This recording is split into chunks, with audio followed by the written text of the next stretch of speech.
the whole point of caring about people's opinion from a straight, like, what's the word? Anthropic point of view, from like a humanistic point of view. Like, we're social creatures. So as social creatures, we have to find our place in the hierarchy of our relative society. And back in the day, it was just in tribes and shit, right? So like, you do that if you have siblings, you know, when you have a family of siblings, you have to find your way in that group of individuals.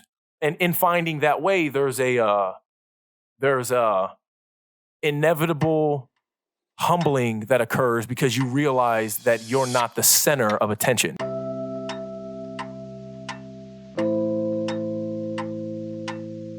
That we know how to act on right and wrong. We don't have that uncertainty of insecurity and wondering, is this right or is this wrong? Mm. So back then, it's disheartening that, and there's a lot of kids and a lot of people like this still today, a lot of grown adults that are still like this today who don't know themselves well enough to the degree that they instinctually take the right action and instinctually know how to avert the wrong action. It takes courage. It takes courage. And because you have to realize where you're a piece of garbage. You know what I'm saying? You have to realize where you are wrong. And a lot of people don't want to realize that they aren't perfect. It's that sort of concept we always talk about. It's the yearning for perfection, but never realizing that you'll always be imperfect. And again, we can go into, that's why I wrote the book on like history and religion and all that stuff, because all these ancient concepts and stories relay that exact message. Like the idea you're born with sin, the idea that the minute we became self-aware when Eve ate from the forbidden fruit, like it's the concept of we then became aware of our nakedness. We then became aware of our own mortality. We then became aware that we are not perfect like God, let's say, quote unquote, from the biblical proverbial sense, but we are instead imperfect mortal beings, no different than every other animal on earth who has an inevitable beginning and an inevitable end. And that's a scary, scary concept for people to grasp, let alone think about. And if you think about it and eventually grasp it, it's a hubris that cannot be attained in any other way. And realizing that I'm imperfect forever and I'm perfectly content with that imperfection. Yeah, that was good. First. That wasn't too much of a ramble, was it? I was trying to go on the self-love of an imperfection. I know, I sensed it, but I was like, oh, okay, all right. We brought it back in.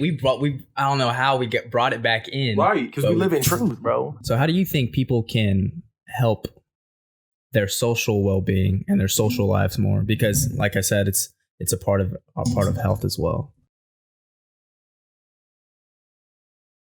Okay, so coming from somebody who spends a lot of time alone, I think it's important as social beings, whether you're an introvert or extrovert on the scale of extroversion, let's say. Because a lot of self-worth, let's just say this, a lot of self-worth, a lot of self-esteem and all that stuff comes from a certain character trait within psychology. Like there's actual studies that substantiate or prove a model in psychology known as the Big Five.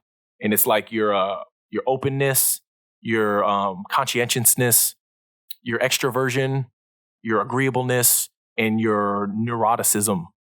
And a lot of our day-to-day thoughts and feelings are completely dependent on the level of which, or the extreme in which you fall in the spectrum of all five of those personality traits, right? And for everybody, it varies, and that's how you construct generally a person's personality, is based off of those big five.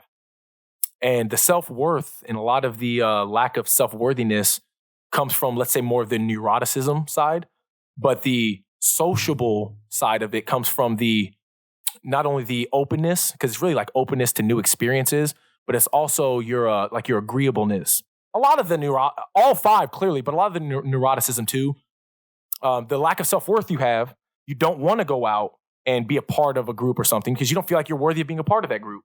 The less agreeable you are, the less you're agreeable to go out and experience new things because you don't necessarily agree with this experience or that experience. Like, I don't want to go play pickleball because I suck at pickleball. It's like, well, that's a fault on me and it hinders my social health, let's say, right? So as an individual who empathizes completely with isolation and loneliness, I think it's really important for people to find some mode of social decompression. And for me, it's with training people. Like I train people every day. I see people every day. I interact with people every day. I help people every day. So I fulfill the sociable side of my psyche, let's say, through the day-to-day actions of training and conversing and counseling certain individuals. And by doing that day-to-day, I fulfill that social side. So what would you do if you're somebody who follows the same loneliness and isolation quality, but may not have a sociable job that allows them to fulfill that socialness? I think it's really important you surround yourself with people who you feel comfortable being open with, being less neurotic with, and feeling a level of worth with. That's easier said than done. It's easier said than done. So one thing you can do if you're on that level, if you're in that unhealthy sociable standing, is finding ways in your current life immediately that you can decompress that social angst with. For a lot of people, it can be you would hope it could be the people you consider friends. If you can consider somebody a friend, you should literally be able to go to them and be like, hey man, to be honest, I have a lot on my mind. I have nobody to talk to about this stuff. Like, I feel like you know me better than most people. You know I don't have, let's say, my parent I could go to. You know I don't have a sibling I could go to. Because you're my friend, I feel like you're the only person I can go to. And so, most people want to help people. Right. So if you're lucky enough to know that you have friends or people in your life that you can consider a friend or consider that they care about you, then an easy way to absolve that unhealthy sociable standing is to address it by addressing it with your friends. Mm-hmm. You address the confrontation head on, the obstacle of, I want to go out, I want to do more, I want to be more sociable, but I don't know how to do it. By at least going to your friend and telling them that, by saying, hey, I don't know how to be more sociable, can you help me? That's a step in the positive direction. And that's the thing that's lost in a lot of friendships nowadays and relationships is the openness. The openness, the lack of communicating your feelings. Like, hey, dude, like, I haven't seen you in a while. Are you okay? Like, you still mean a lot to me. Like, do you want to hang out? And I'm not blanket stating it, saying that if you don't reach out to your loved ones and you don't really love them. I'm not want to take to that extreme. Yeah. But if you have a friend, like, for example, when I got jumped, when I was in the loneliest part of my life, I walked around school with headphones on every day, these giant red Dre Beats, walked around with them every day, sat by myself at lunch every day. And I'll never forget it. There was this one girl, her name was Mariah. She was hella cool. She was in my broadcasting class. And she knew the sort of person I was. She knew I was like reserved. Especially after the experience. Everybody in the school knew about the jumping, and they knew why I was like disassociating myself. But she came up to me every day at lunch and legit would just sit next to me. Like, would sit in front of me. Like, would sit and like would just, and her friends, she was a thespian chick, so her friends would come over and they'd sit next to her. And there were some days where, like, if she didn't show up or if she didn't sit next to me, like, I was cool with it. And I would sometimes wait for her to get her lunch with her friends so I didn't have to worry about her feeling the need, the obligation to come sit next to lonely old Mitch. So in the moment of that experience happening, and I think that's why I almost kind of went out of my way sometimes to make sure she didn't have to like go out of her way, is she took the time and effort to reach out to somebody that she literally had no reason to care about. You see what I'm saying? So that told me the prioritization of people's, it showed me how they prioritized me in their life. Actions speak louder than words. Speak louder than words. That's something that I truly live by, that you've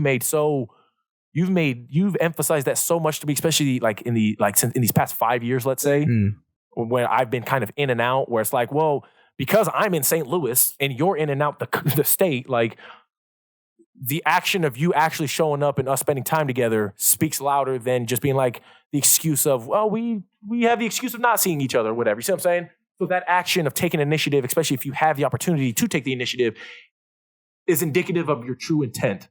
So reaching out to your friend for help, reaching out to people that you know at least care about you, is the first step you can do in mending the wound of your social health, let's say. And I think by doing that, you don't even have to do that first, but by doing that and couple that with 10 minutes of deliberate activity, or let's just say the fitness side, minimum though, 10 minutes of deliberate activity, and you couple that with optimizing your diet and your nutritional standards, you'll realize how in play all three of those are when optimizing your overall health as quantified or as defined by the World Health Organization. And similar to how you were optimizing your work time to get in your study time, right? You can optimize your physical health with your social health by going out, taking a class, or going out to the gym, or going out to see, like, call your friend and not only spend time with him, like, hey, would you like to go for a walk? Right. You know what I mean? You're two birds, one stone. There's so many different combinations or variations of how you can express that optimization. And a lot of people, they get so like one track minded.